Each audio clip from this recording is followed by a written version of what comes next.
یکم خرداد سال 1368 توی سیستان و بلوچستان یه شهری به نام زابل که خیلی محروم بود. امروز تولدمه. توی خونه به دنیا اومدم. اون زمان بیمارستانی نبود توی شهر زابل، یا اگر بود خیلی دور از ما بود. مادرم منو توی خونه به دنیا آورد. چند سال که از تولدم گذشت، بابام همیشه میگفت بابا تو باید یه نخبه بشی، باید درس بخونی، باید مملکتت رو بسازی. من میبینم روزی رو که تو یک نخبه بزرگ میشی. گفتم باشه بابا، درس میخونم. درس خوندم، راهنمایی، دبستان، دبیرستان، همه رو رد کردم. رسیدم به دانشگاه. آرزوم این بود که پزشک بشم. آرزوم این بود که یک پزشک بزرگ توی دنیا بشم.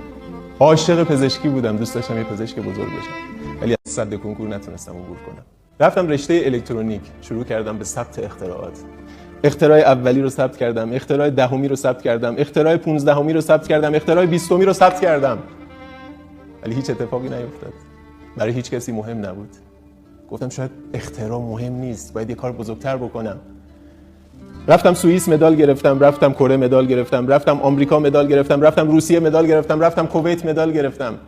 دیدم بازم برای کسی مهم نیست. توی سوئیس که بودم به بابام گفتم بابا میخوام اینجا بمونم.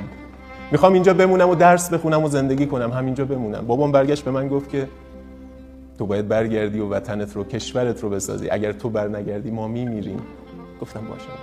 دوباره برگشتم و سعی کردم اختراعات بیشتری ثبت کنم، کشورهای بیشتری برم. ولی بازم دیدم فایده‌ای نداره. از غم مردمم کم نشد، از درد مردمم کم نشد. فهمیدم مسیر رو اشتباه رفتم. اختراعات من به درد مردمم نمیخورد. شاید از مدالش خوشحال میشدم، ولی اختراع من درد مردمم رو کم نمیکرد.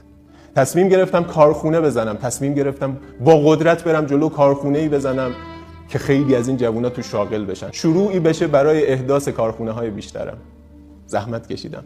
شروع کردم بیخیال اختراعات شدن. هر روز تلاشم رو میکردم. ولی از یک کارگاه کوچیک نتونستم بزرگترش کنم. هیچ کس تو این مملکت کمکمون نکرد. هیچ کس دستمون رو نگرفت. تنها خودمون بودیم. هر چقدر دارم تلاش میکنم به هیچ جایی نمیرسم. امروز 37مین سال تولدمه.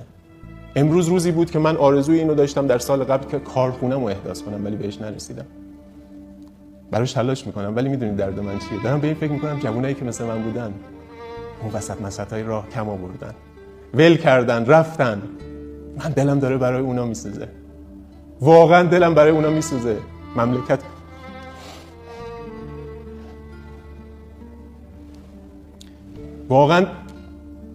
واقعا دلم برای اونا میسوزه، چون چاره‌ای نداشتن، چاره‌ای براشون نذاشتن. آدمای نامرد تو این مملکت پر بودن، نمیخواستن که این جوونا پیشرفت بکنن. از این به بعد میخوام یه کاسه گدایی